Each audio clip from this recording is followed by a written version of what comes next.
Yeah, so this is an overview of treatment for opioid use disorder.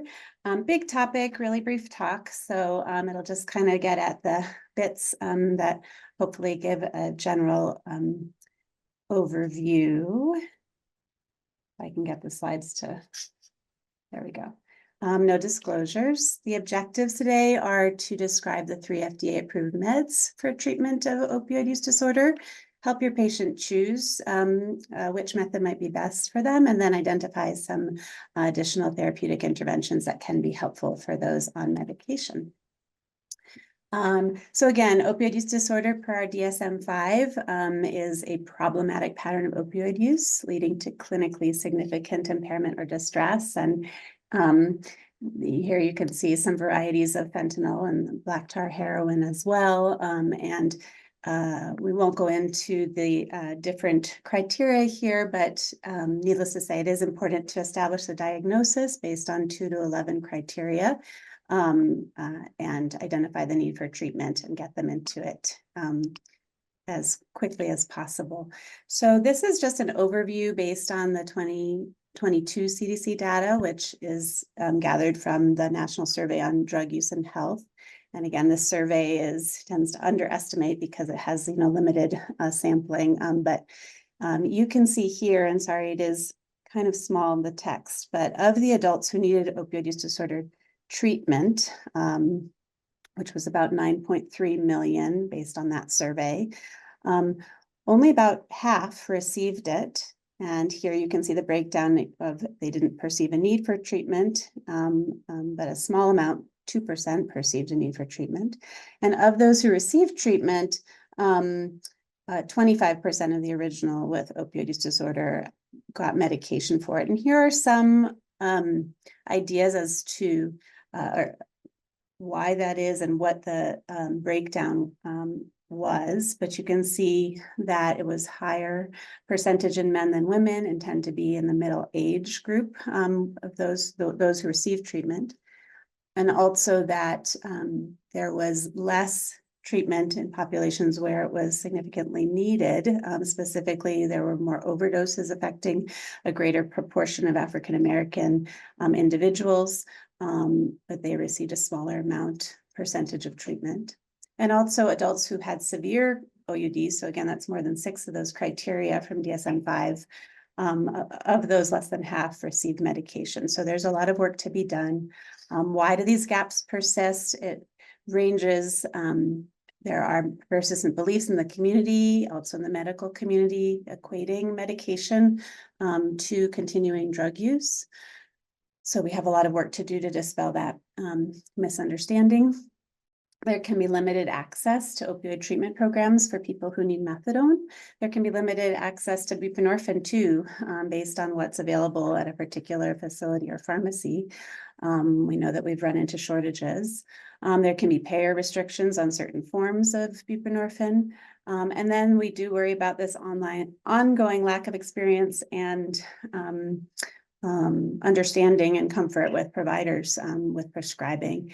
And racism, I mentioned as well, again, going back to that point about how a significant need exists, particularly in African-American communities, and that we are not meeting that need. And really, substance use disorder treatment has a pretty racist history with being devoted not to communities of color, and we really still need to shift that trajectory. So over spanning all of this really is stigma, and so we have a lot of work again to do.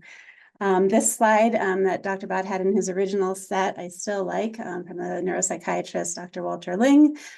Just to mention that detox alone does not work. It's detox from heroin is good for many things, but staying off heroin is not one of them. And you could put any fentanyl or other opioids in there as well. Detox does not work. So this is that drug-free sort of traditional model approach without subsequent medication support is probably effective for a few individuals who maybe have reasons why they're maybe in a more stable situation, have reasons for this high motivation to stay off. But otherwise, without medications, we see the vast majority who go through detox and then aren't on medication relapse in the first 1 to 2 months.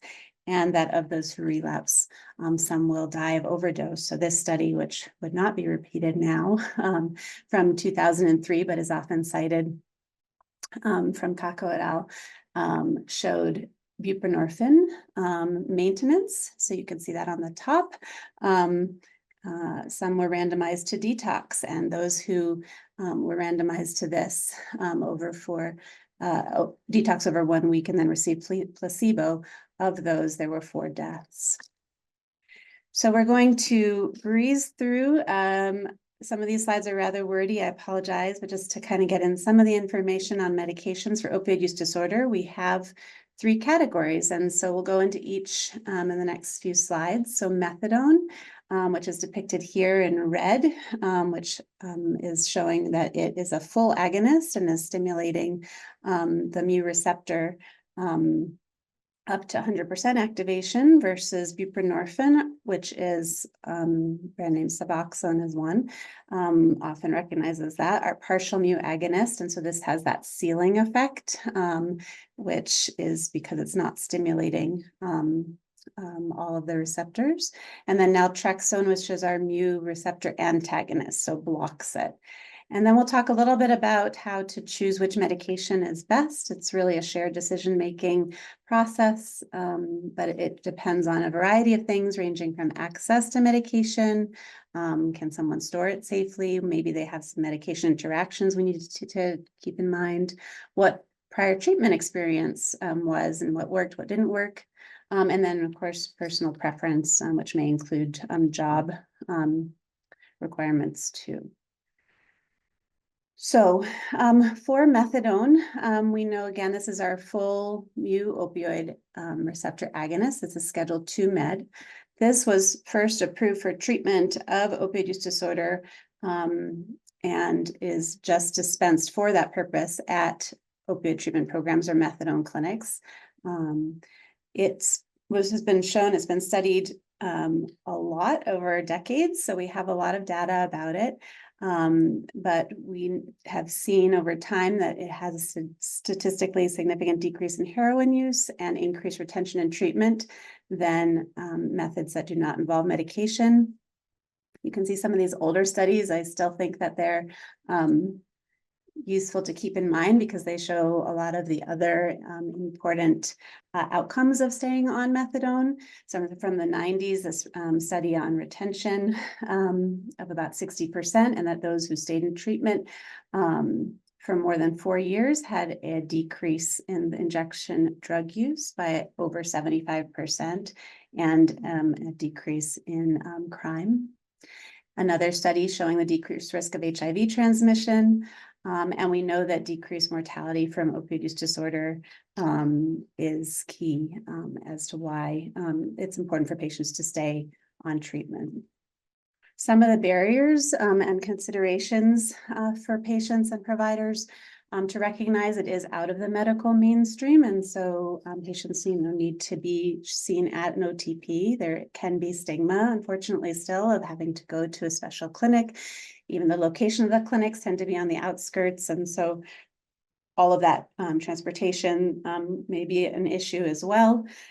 People need to dose daily at the start of treatment. Usually things are shifting in terms of time and treatment requirements changing now in the I shouldn't say that COVID era, but with changes with SAMHSA.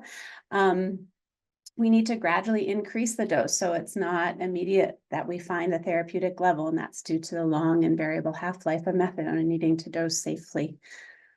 And then federal regulations are quite strict, but we do see, again, some changes that have leaned towards increased access. This is just a snapshot from SAMHSA, which is the Substance Abuse and Mental Health Services Administration. This was their 42 CFR Part 8 final rule that went into effect this year and has some exciting changes associated with methadone to make it more accessible. You can see a summary on the right, some of the elements of this that have really, that have already taken place and that are really beneficial. We're seeing destigmatized language. It eliminates the 1-year history of opioid use disorder requirement for treatment. It prioritizes treatment for pregnant people. It eliminates the 2-time abstinence trials for adolescents. And take-homes are allowed for the first week of treatment, which the time and treatment requirement prohibited before. It also has opened it up for nurse practitioners and PAs to start folks on treatment, which is key in terms of increasing access as well. Okay, so now we're just going to shift gears briefly to buprenorphine, which is our partial mu opioid receptor agonist. This is a Schedule 3 medication.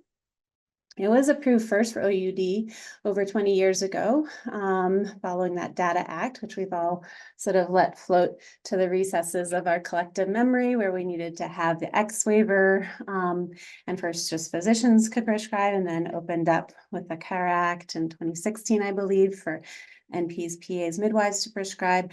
And really all of this expanded treatment beyond the OTPs and made it much more accessible to have medication. And then the X waiver was eliminated in just last year. It feels like longer than that. But so anyone who could prescribe a controlled substance could prescribe buprenorphine. It comes in a sublingual form for treatment of opioid use disorder is what this focus is, rather than for pain. I'm not going to get into that in this talk. And in extended release injectable forms. And what it has good data as well in terms of treatment effect, buprenorphine at any dose being found to be better than placebo at keeping people in treatment and decreasing opioid use. So, and there's that study again about patients remaining in treatment if they stayed on their buprenorphine, which we saw also is key to survival. I put this here just with some headlines about when the waiver was eliminated, simply to point to the importance of people becoming comfortable nonetheless in prescribing buprenorphine. I think one of our main concerns, and something that we're talking about on this ECHO too ongoing, is how to really invigorate still clinicians in the community to prescribe, because it's on one hand really great. You can see at this bottom one, excitement, apprehension, and opportunity. And I think that kind of sums it up, right? Like, it's exciting that we don't have to have this hurdle of having to get a training to be able to prescribe this medication, which is also very safe medicine. But there's a lot of concern that without it being really integrated well into medical training, it might be hard for providers to come out of school and jump into prescribing, or if you've been in the community prescribing as working as a provider for many years, to feel comfortable doing this. So we have work to do. What are some of the benefits of office-based treatment with buprenorphine? It allows for confidential treatment in an outpatient clinic. So it doesn't necessarily, you might be going for treatment of your blood pressure and you don't have to, announce that you're also getting treated for opioid use disorder if that is something that feels uncomfortable to discuss. So it's something that opens it up for patients. It allows for continuity of care with their PCP. Doesn't require daily visits, and it can allow, therefore, for more time for other activities by improving access to care. Again, we're keeping people in treatment, keeping people off substances that they could potentially overdose on. And it's been shown to be about as effective as methadone.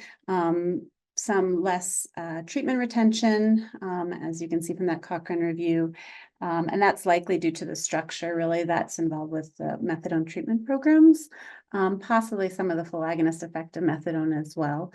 But for most individuals, this can be a very effective treatment. It can be challenging to start due to that risk of precipitated withdrawal. We're not going to go into the details of that in this talk, but there are some further talks through this ECHO more about the details of buprenorphine dosing. And we'll just shift gears to naltrexone, which is our third category, right, of FDA meds. So the mu opioid receptor antagonist, that was first approved for OUD in 1984, but for alcohol use disorder in 1994, which is probably what we use it much more for. It's really only effective in the injection long-acting use for OUD treatment. And it's people have to be fully off of opioids prior to starting it because of the antagonism at the receptor.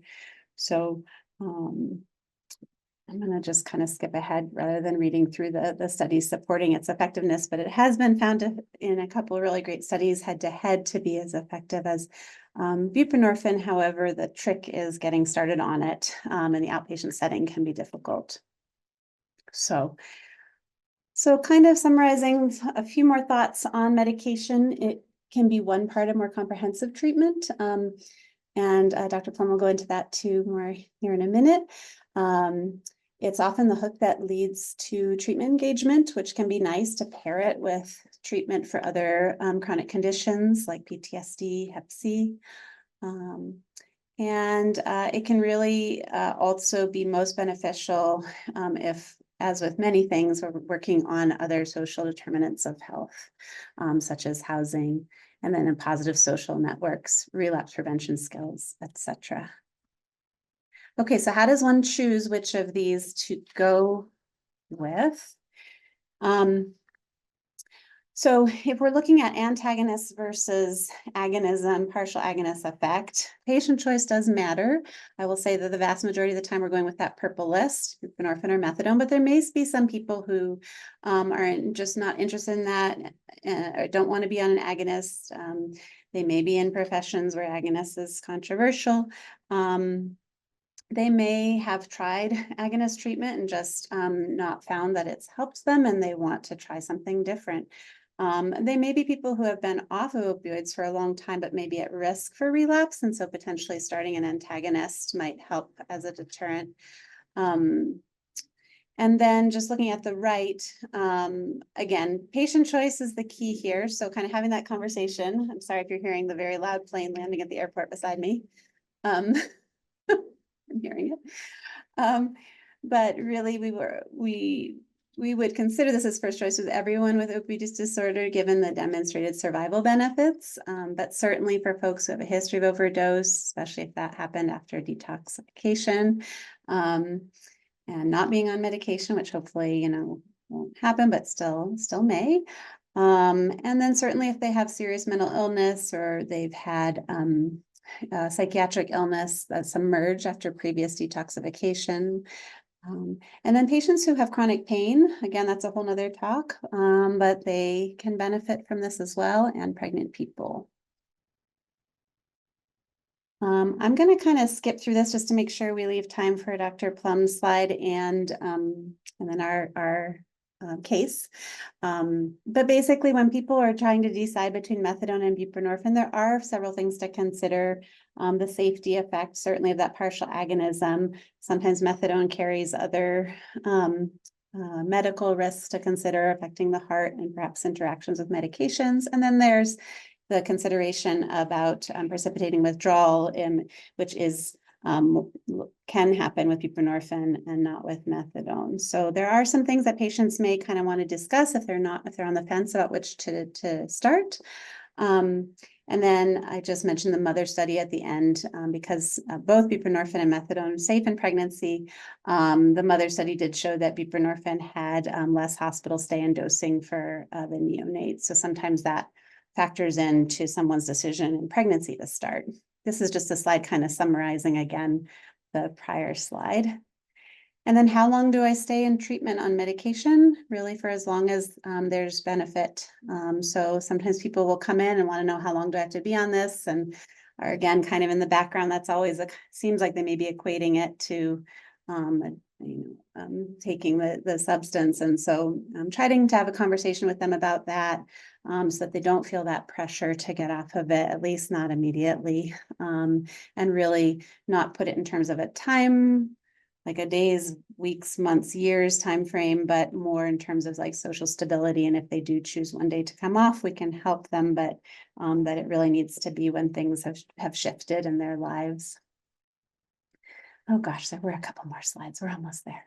Um, I think the main thing that I wanted to say from this slide, and this is actually one of Dr. Bott's original that I just thought was important to have some of these ideas here still, is that we really want to make sure in terms of safety that for methadone, we want to counsel patients that they should not be in withdrawal, but we don't want them to be sedated. So that's kind of what we're aiming for when we get to their dose.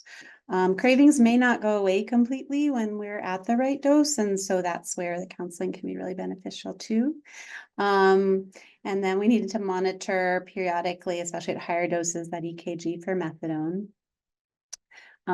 Encouraging patients to report all their medication prescriptions can be hard, especially with history of stigma, but we want other providers to know that they're on methadone or buprenorphine, so to encourage them to do that is important.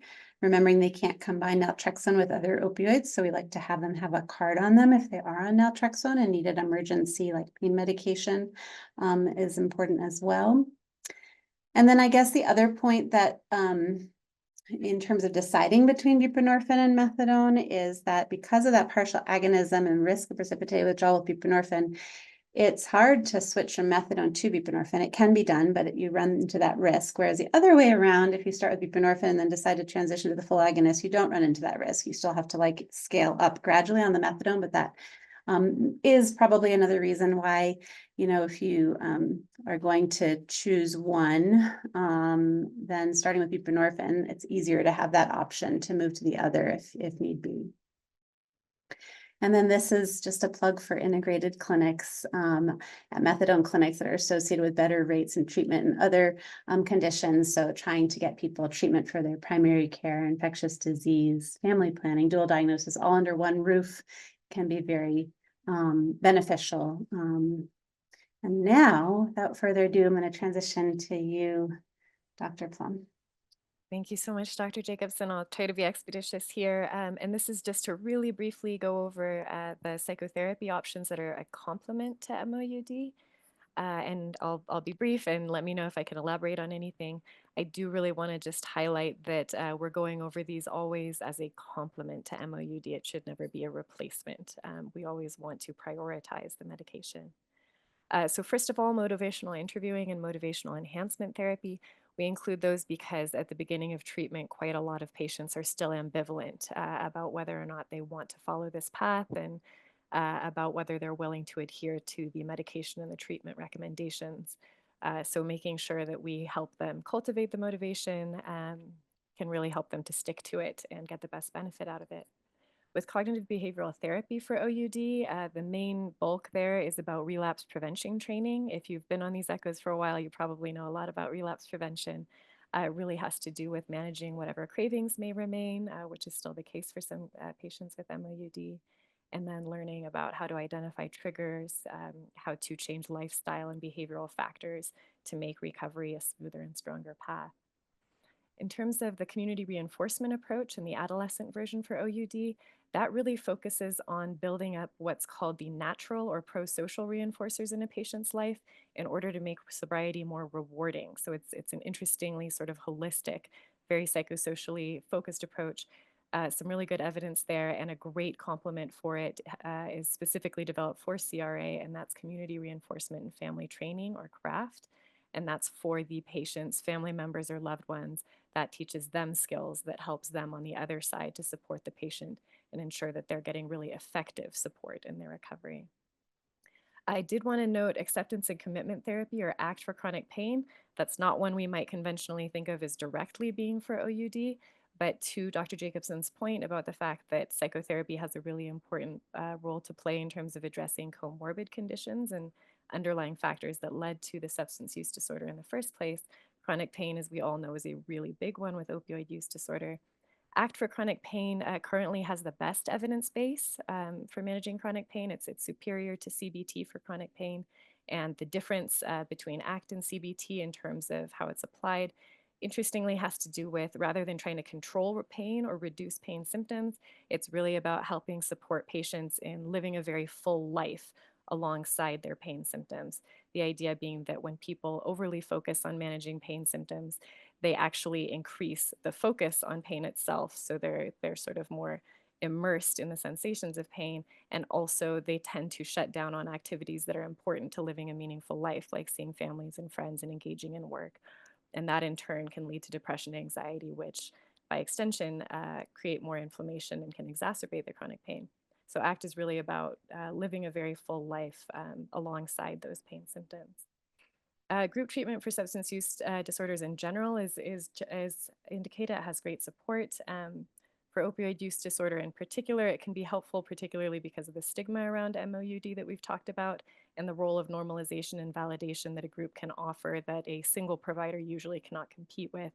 For SUDs, also, group treatment can be very helpful because there's a lot of sort of local or regional strategies, things about street culture, sort of what's going on in the moment, who to avoid, where to avoid in order to keep recovery strong, that patients tend to be much better at keeping up with than providers.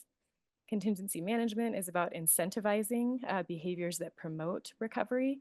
So, at the most basic version, that would be about providing a motivational incentive for negative urine drug screen tests.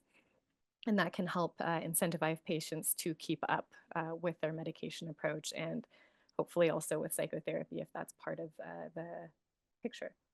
Peer support, radically underutilized, I think, in our current healthcare system. Really great evidence for peer support with substance use disorders in particular. Peers can be invaluable allies for more conventional providers in terms of helping patients to determine what resources will be right for them, helping to dismantle misinformation they may have received about MOUD or about treatment in general. And also, again, providing that normalization and validation that we know is so important for stigmatized groups. And then lastly, in a similar vein, there's the 12-step groups, which most people have heard about, like Alcoholics Anonymous, in this case, Narcotics Anonymous, and then similar models, which are called mutual support groups. I wanted to specifically mention MARA, Medication Assisted Recovery Anonymous. That was developed because in the beginning of MOUD, it turned out that there were some people in the Narcotics Anonymous community who did not support the philosophy behind MOUD. So there was a separate community created to make sure that those people were fully supported. Patients have told me that in recent years, NA has embraced MOUD more fully, but there is that option. And then also self-management and recovery training, SMART, is a more recent mutual support group that does actually incorporate evidence-based psychotherapy practices from rational emotive behavioral therapy, but combines it with that open discussion-based forum that includes peers and spontaneous feedback from other group members. So I know that's super fast. If there's anything that you'd like to hear me elaborate on, please do. Otherwise, I think, Dr. Jacobsohn, if I'm right, we're at references and questions now.